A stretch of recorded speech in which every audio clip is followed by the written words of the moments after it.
Welcome to the Weather Centre, everyone. Our satellite imagery shows that much of the country was clear today, although along the west coast, a weak onshore flow from the Atlantic pushed in a bit of fog, and that kept things cooler all across the region for the day.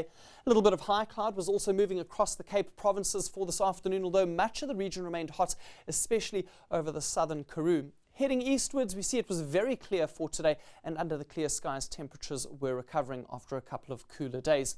That trend continues into tomorrow, lots of sunshine in the east, and we're going to see a big jump in temperature as a pool of warmer air is going to be pushed by westerly winds towards the eastern half of the country, and that's going to allow for some very high temperatures on Thursday afternoon.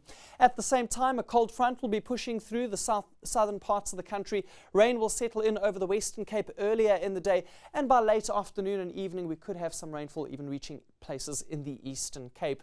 Let's move ahead to winds for your Thursday afternoon. We're expecting it to be an especially gusty day into the central interior, and strong winds have been forecast for the Eastern Cape coastline. Along with the stronger winds over the interior of the country, there's also a warning out for a high fire danger.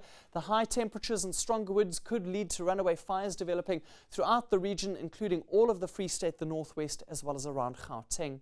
In KwaZulu-Natal, we're going to see temperatures climbing into the mid-30s for some areas, especially in the north. It's going to be a cold morning for the interior of the province, where most places will drop down well into the single digits.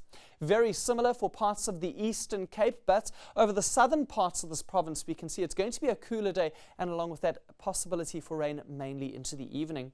Similar for Port Elizabeth, and showers will also move in along the Garden Route coast, as well as for Oudtshoorn, but Beaufort West is expected to remain dry. The rain will settle in over the peninsula earlier in the day, as well as towards Hermanus, and that's going to spread eastwards as the front moves through.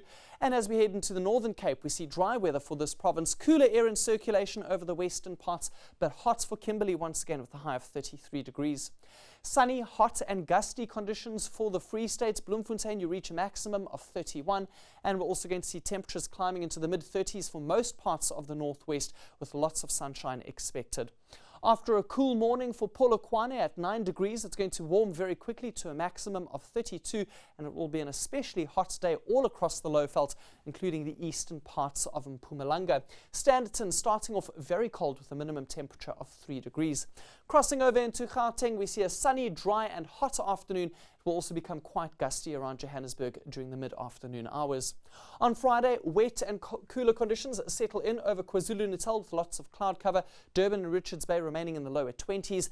And on Saturday, things are starting to clear up over the eastern parts, but a band of showers and thunderstorms develops into the central parts, reaching the Eastern Cape and perhaps even some parts of KZN.